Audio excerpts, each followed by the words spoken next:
আল্লাহ যাকে চায় তাকে কন্যা দান করে, আল্লাহ যাকে চান তাকে ছেলে দান করে। আও ইউযাওয়িজুহুম যুকরানা ওয়া ইনাসা, আল্লাহ যাকে চান তাকে আল্লাহ ছেলে মেয়ে দুইটাই দান করে। ওয়া ইয়াজআলু মান ইয়াশাউ আকিমা, আর আল্লাহই যাকে চান তাকে একটাও দেয় না। শুধু মেয়ে কে দেয়? শুধু ছেলে কে দেয়? ছেলে মেয়ে দুইটাই কে দেয়? একটাও দেয় না। কে? আমার বড় ভাইয়ের 4 ছেলে, মেয়ে নাই। আমার মেজো ভাইয়ের 2 ছেলে, মেয়ে নাই। আমার 2 মেয়ে 2 ছেলে। তাহলে এরকম হইল কেন? আমরা একমার ঘরে ভাই, এমন হইল কেন? আমার আপন 2 ভাগ্নি, যমজ বোন, ওরা আপন জন। তো একজনের 2টা মেয়ে আছে, বিয়ে দিছে। একজনের 2টা বাচ্চা আছে, আরেকজনের একটাও সন্তান নেই। তাইলে এমন কেন? কারো 18 বছরে একটা সন্তান নাই, কারো 18 বছরের ভিতরে 6 জন হয়ে যাওয়ার কারণে স্বামী বউরে কত মন্দ সুন্দর বলে। কথার কথা, কারো 18 বছরের সন্তান হয়েছে 6টা, কারো 18 বছরের সন্তান হয় নাই একটাও। তার সবটা ফয়সালা কা? সন্তান দিলেন যিনি, আজ তাকে সেজদা দিলে তার ব্রেনে চাপ পড়বে তোমার মতো অসভ্য মা বাপ, তুমি দুশ্মন ওই সন্তানের, যে তাদেরকে আখিরাত থেকে বঞ্চিত করে দিছে, আখিরাত থেকে বঞ্চিত করে দিছে। ওরে জাহান্নামের রাস্তা দেখায় দিছে, যে ভাত খাইতে খাইতে জাহান্নামে যাইবা, দুনিয়া কামাই করতে করতে জাহান্নামে যাইবা। নাই তো 16 বছরের চেষ্টায় তাকে আল্লাহর কোরআন থেকে বঞ্চিত। একটা কোরআন 3 মাস পড়লেই কোরআন শরীফ সহি শুদ্ধ করা সম্ভব। 1 মাস পড়লেই। আমার ড্রাইভার 1 মাসও লাগছে না কোরআন শরীফ সহি শুদ্ধ করতে। সে আমার ড্রাইভারি করে, 2 ক্লাসও পড়ছে না। প্রাইমারি পাস করছে কিনা সন্দেহ, আল্লাহর কোরআন পড়তে পারে। এইবার রমজানে আমার সাথে এতেকাফ করছে আমার ড্রাইভার। রমজানের এতেকাফে কোরআন শরীফ সবক নিছে। আমি বলছি এই শুধু এই সবকের বরকতে ইনশাআল্লাহ বেতন বাড়াই দিলাম। তা এই জন্য বললাম আল্লাহর কোরআন থেকে। অথচ আল্লাহ তাআলা কোরআনুল কারীমের মধ্যে বলছেন ওয়ালাকাদ ইয়াসসারনাল কোরআনা লিযিকর, আমি কোরআন সহজ করে দিয়েছি, সবার জন্য সহজ, শেখার জন্য, পড়ার জন্য, বুঝার জন্য। এই জন্য প্রিয় ভাই আমার, এ যে কয়জন নওজোয়ান ভাই বসছো এখানে, স্কুল পড়ুয়া, কলেজ পড়ুয়া, ইউনিভার্সিটি পড়ুয়া, আমি অনুরোধ করি সবার কাছে আল্লাহর কোরআন পড়েন। রাসূলুল্লাহ সাল্লাল্লাহু আলাইহি সাল্লামের এক হাদিস পড়েন। কোনো না কোনো ভাবে, সব পড়া ছেড়ে দিতে বলি না আমি। স্কুল পড়া বন্ধ করে দেন, কলেজ পড়া বন্ধ করে দেন, আমি এটা বলি না। কসম আল্লাহর, আমি এটা বলছি না। পড়ে কোনো সমস্যা নাই, পড়ো ভাইয়া, কোনো অসুবিধা নাই। তুমি আরো পড়ো, আরো পড়ো, আরো পড়ো, পড়াই তো দরকার। এই পৃথিবীতে সবচেয়ে প্রথম, সবচেয়ে বেশি পড়ালেখার গুরুত্ব দিয়েছে যেই ধর্ম, সেটা ইসলাম। ইসলাম যেদিন পৃথিবীতে আমাদের নবী সাল্লাল্লাহু আলাইহি ওয়াসাল্লামের মাধ্যমে আল্লাহ তাআলা যেদিন পৃথিবীতে এই ইসলামকে, এই দ্বীনকে পরিচিত করছেন, সেদিনের প্রথম শব্দই ছিল ইকরা। এই কথার দ্বারাই ইসলাম পৃথিবীতে কি হয়েছে? আলোর মুখ দেখলো। এই কথার দ্বারাই কোরআন নাজিল শুরু হইল। এই কথার দ্বারাই পৃথিবীবাসী জানলো যে তিনি আল্লাহর রাসূল। তাইলে ইকরা, পড়ো, পড়ুন। তাহলে প্রথম দিনে ইসলামের সবক পড়া। পড়তে তো নিষেধ না, পড়তে তো মানা না, কিন্তু আল্লাহকে ছেড়ে দেওয়া কেন? কোরআনকে ছেড়ে দেওয়া কেন? নামাজকে ছেড়ে দেওয়া কেন? আখিরাতকে ভুলে যাওয়া কেন? তাইলে এটা কি শিক্ষা হইল? কি শিখানো হইল? এই জন্য আমি আপনাদের কাছে এতগুলো কথা বলার দ্বারা আমার উদ্দেশ্য এই কথা বুঝানো, প্রত্যেকে, বাবারা, চাচারা, বয়স্করা, যে মুসলমান সে মূর্খ হইতে পারে না। কোরআন শরীফ পড়তে জানে না, কোরআন শরীফ দেখে দেখেও পড়তে পারে না, এটা কোন জাতের মুসলমান, এটা প্লাস্টিক, ভাত খাই না মুসলমান, ফালতু লোক, এটা আকামলা মানুষ। এটা এখন কোনো জীবনের কোনো নিজের ধর্মের কোনো গুরুত্বই বোঝে নাই এ বেটা। এ রাসূলুল্লাহ সাল্লাল্লাহু আলাইহি সাল্লামের মহব্বত আল্লাহর কোরআন যে দেখে দেখেও পড়তে পারে না, আমি বললাম তার কলিজার ভিতরে আল্লাহর রসুলের ভালোবাসা বলতে কিচ্ছু নাই, কিচ্ছু নাই, কিচ্ছু নাই, কিচ্ছু নাই মিয়া। আমি বললাম, আপনি চ্যালেঞ্জ করেন। আমার নাম আনিসুর রহমান, আমি বললাম। কারণ রাসূলুল্লাহ সাল্লাল্লাহু আলাইহি সাল্লাম এই পৃথিবীতে কোরআনুল কারীম আল্লাহ তাআলা 4 বার বলছে এই পৃথিবীতে নবীজিকে, রসুলকে আমি পাঠিয়েছি এক নাম্বার যে উদ্দেশ্য, সেটা হলো ইয়াতলু আলাইহিম আয়াতিহি, কোরআনুল কারীমের তেলাওয়াত। নবীর সাথে উম্মতের প্রথম সম্পর্ক কোরআনের তেলাওয়াত, প্রথম সম্পর্ক কোরআনুল কারীমের তেলাওয়াত। জানেন না, রাসূলুল্লাহ সাল্লাল্লাহু আলাইহি সাল্লামের সাথে কোনো সম্পর্কই আপনার হলো না, আপনি তো প্রথম নাম্বারে ফেল। কোরআন শরীফের আয়াত, লাকাদ মান্নাল্লাহু আলাল মুমিনিন ইদ বাআসা ফীহিম রাসূলাম মিন আনফুসিহিম ইয়াতলু আলাইহিম আয়াতিহি। কিভাবে আপনি নবীকে ভালোবাসবেন? নবীজির এক নাম্বার মিশন ছিল কোরআন তিলাওয়াত। আমার শায়েখ আল্লামা মুফতি মুশতাকুন নবী সাহেব হুজুর এটা বুঝায় বলছে যে মানুষের মধ্যে সম্বোধন 3 ধরনের, আমি, তুমি, সে। মানুষ এই 3টাই বুঝায়, আমি, তুমি, সে। কোরআনুল কারীমের মধ্যে আল্লাহ তাআলা এই 3 শব্দেই কোরআন তেলাওয়াতের কথা বলছে। ইয়াতলু আলাইহিম আয়াতিহি, সে কোরআন তেলাওয়াত করবে। উতলু ইলাইকা মা উহিয়া মিনাল কিতাব, নবীকে বলছে তুমি, আপনি কোরআন তেলাওয়াত করেন। আবার নবীজি বলছে আমার আল্লাহ আমাকে আদেশ করছে আন আতলু আল কোরআন, আমি যেন কোরআন পড়ি। তাহলে কোরআন পড়বো আমি, কোরআন পড়বেন আপনি, কোরআন পড়বে সে।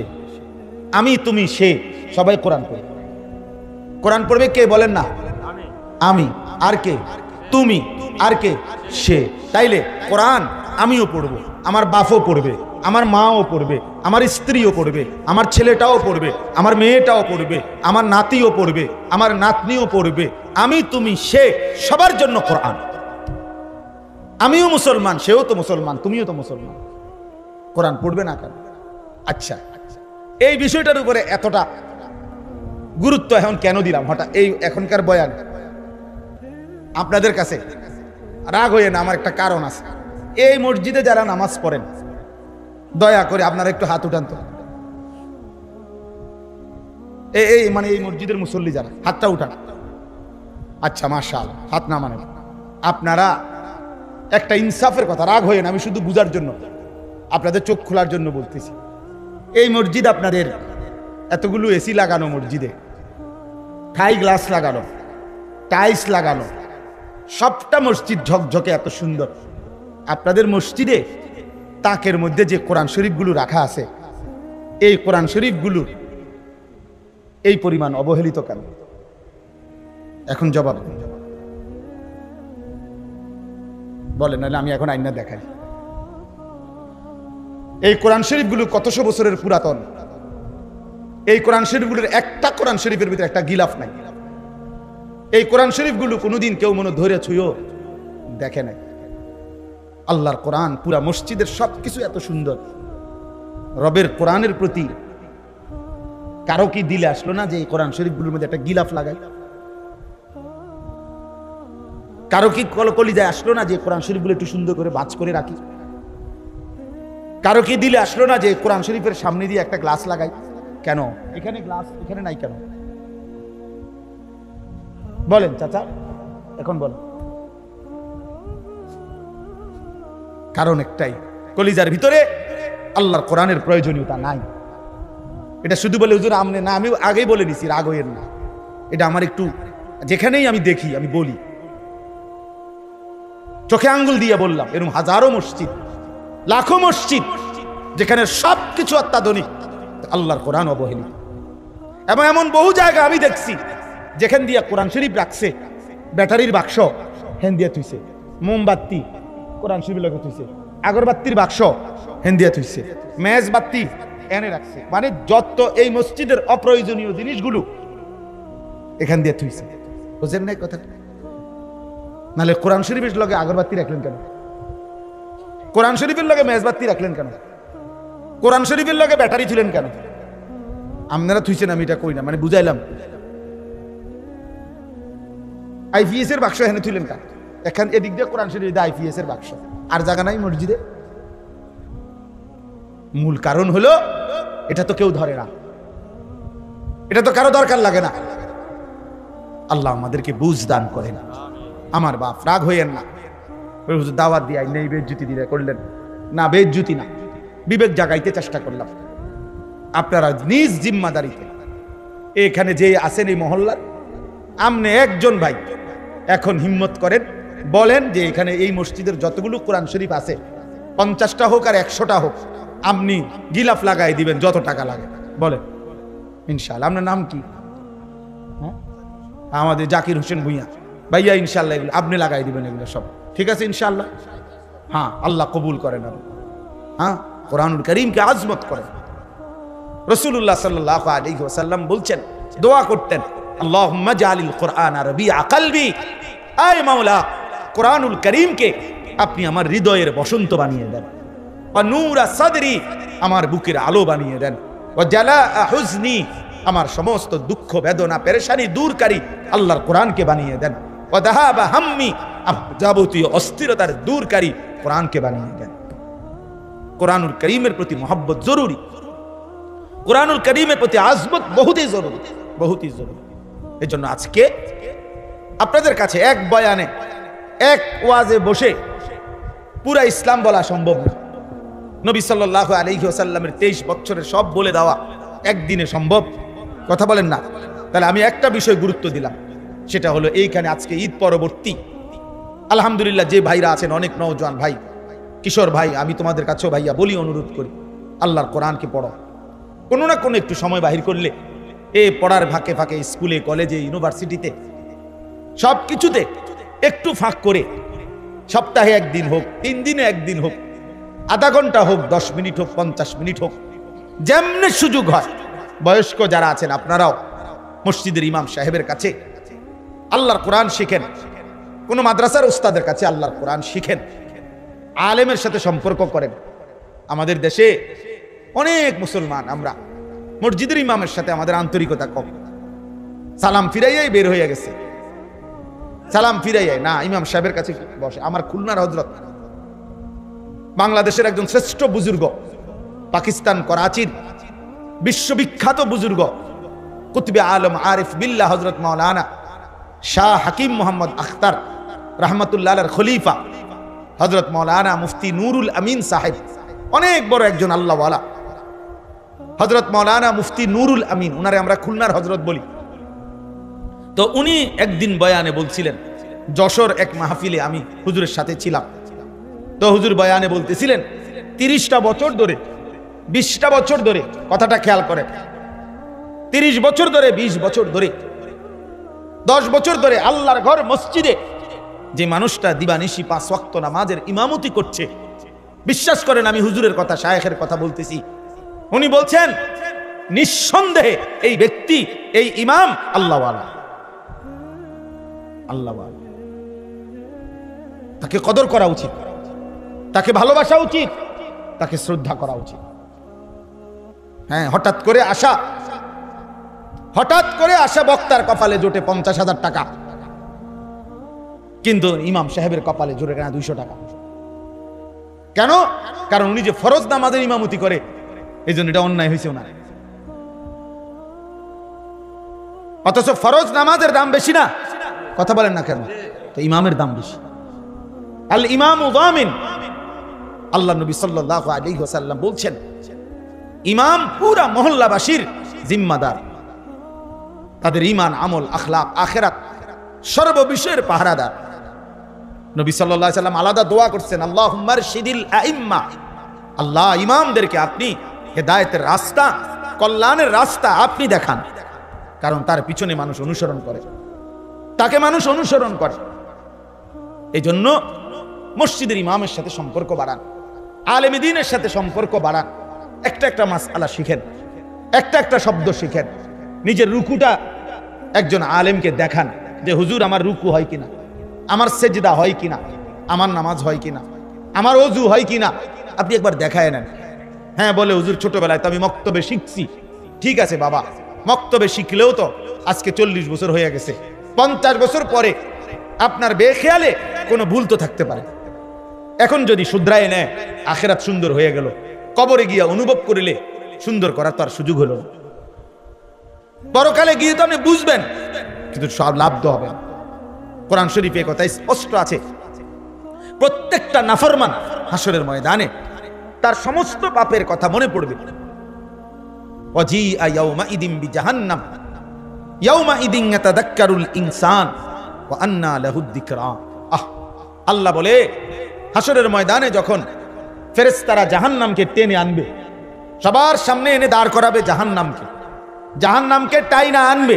এই যে মনে করেন এটা সাউন্ড বক্স, এটা যেরকম আমরা এখন সবাই দেখতেছি, এরকম জাহান্নামকে টেনে এনে দাঁড় করাবে ফেরেশতারা। কোরআন শরীফের আয়াত।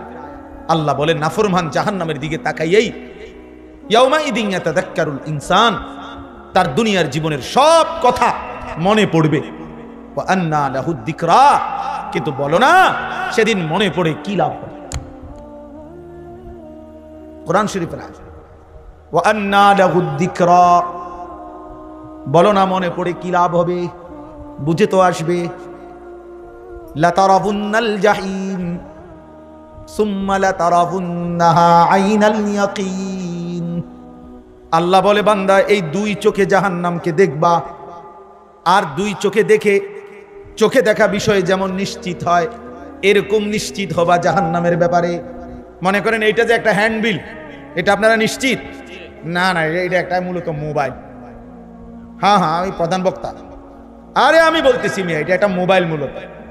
কথা বলেন না আপনারা? আমার সার্টিফিকেট জানেন, আমি অনেক পড়ালেখা করছি। আমি বলতেছি এটা মোবাইল, আমি মাস্টার্স পাস।